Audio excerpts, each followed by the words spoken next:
Well, welcome back to Mr. Obsolete's Finished Homesteading. Today we got a little project that we've been putting off for a long time. I've had this for an Anvil for a long time, and I never put it up on a stump because I didn't have any that were either the right size or too rotten or something, and so I would use it on a cinder block or something like that, and I'd be down on the ground beating on stuff. I don't really do any blacksmithing or anything, but I use it to make brackets and repair stuff and straighten sheet metal and stuff with it. So anyway, finally come up with the right stump here. This is a tree that we took out of our lower part of the property there, where the trees all have root rot in them. Root rot grove, to be specific. So anyway, if you're interested in where this came from and stuff, I've got a couple of videos, older ones to watch. One of them is Vintage Chainsaw BS, Partner Chainsaw S55. That's what I took off the one part of it with, and then I used it in another one and used a Mac 110 to cut off the other half. But anyway, so here's how we're going to do it. Now, this is too tall obviously and it won't fit on here. So we're going to use our axe here, show what kinetic energy does and a sharp axe can do. So here we go. Look at that power, and what a nice clean cut. Isn't that amazing what an axe can do? Just kidding. Be back in a minute. Okay, well, we're going to get it ready to put it on top of here. So the first thing we want to do is clean that off good.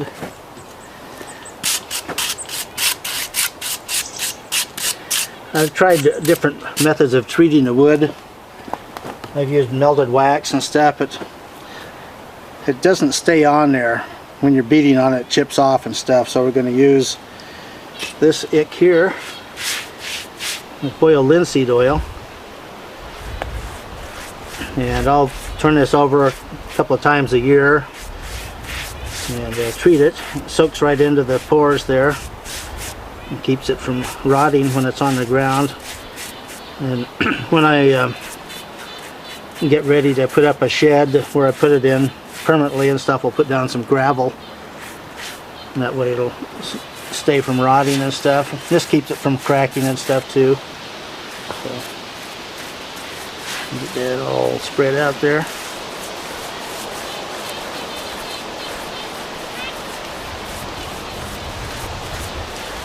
Okay. Well, next we're gonna, while that's soaking in, we're gonna take the anvil here, tip it over, find something to prop it up with. I'm gonna make a template.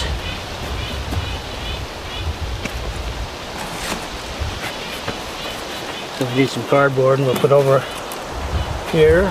We'll be back with a hammer here in just a second.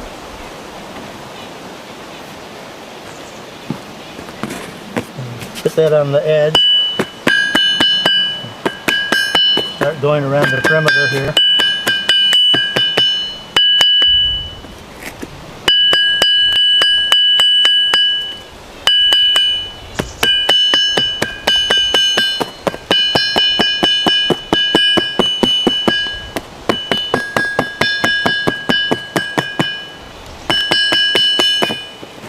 So we'll be back when we get this finished.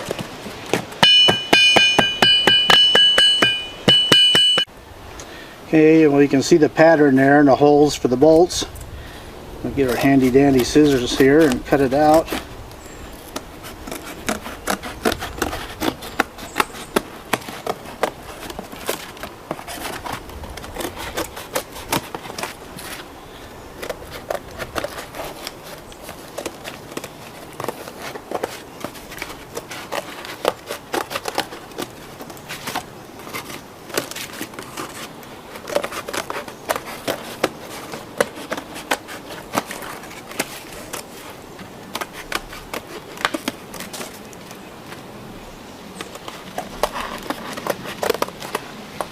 Just like that.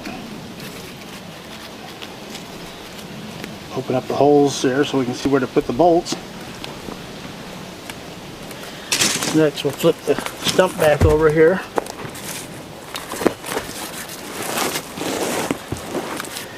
And we'll set this on top and center it where it'll be the strongest. Just like that. And then we'll get our drill and drill the holes. Back in a sec. Okay, well, we got our vintage Superpower Shopmate drill I've had in other videos, so we'll get the holes drilled here. Need electricity hooked up.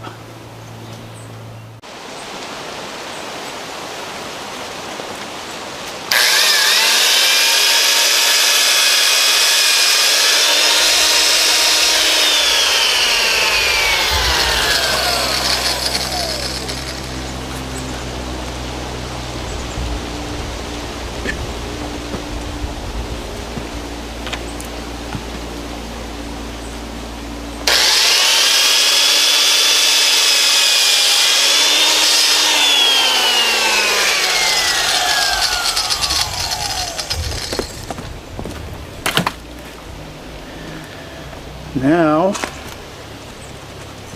got to pick this up, like it says 110 pounds.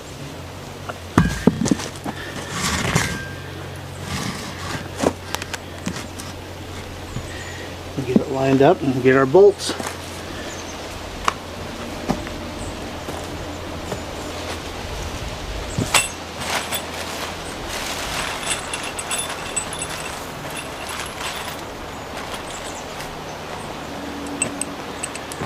These are big lag bolts here.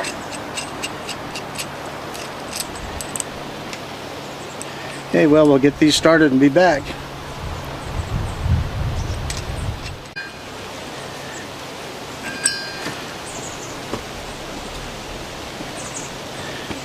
Take it away.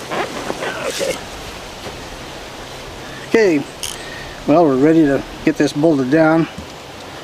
Going to be using our top of the line Cornwell ratchet here, 1/2-inch drive.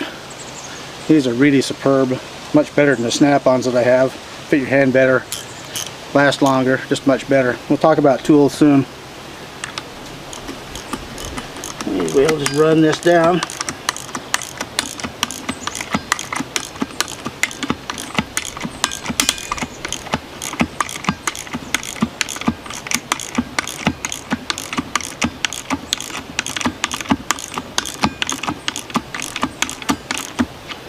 Leave that one just a little loose till we get the other one started here.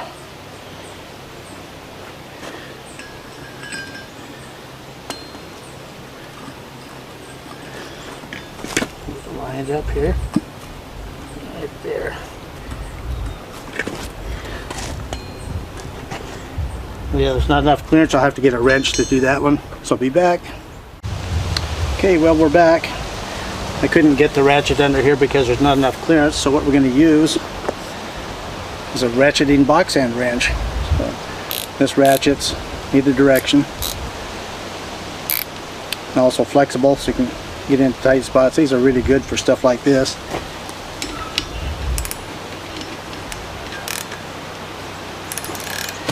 It's just like a ratchet.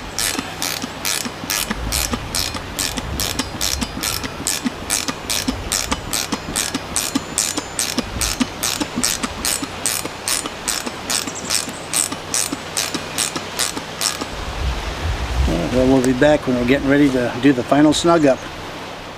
Well, we're just about finished.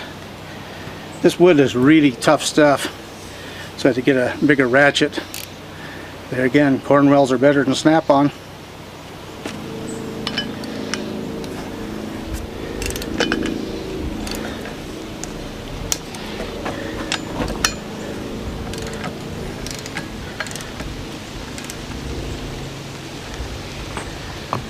That's got a good snug on it. Now, I inherited this from my buddy Leonard. He bought it in the 60s. It's made by Jet in Japan. Different parts of it. You can hear the difference. Metal is not as good as a vintage antique one, but they're too expensive and I don't need one that often. So this gets me by. Another finished project on the homestead. Well, here's an old pair of brake pliers that I found out in the woods one time, and still functional, but you can see that this has got a nice bend in it. So we'll try straightening that out here.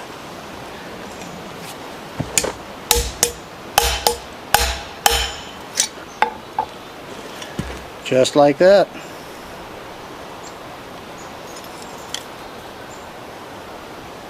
Vintage is good. See you in the next video.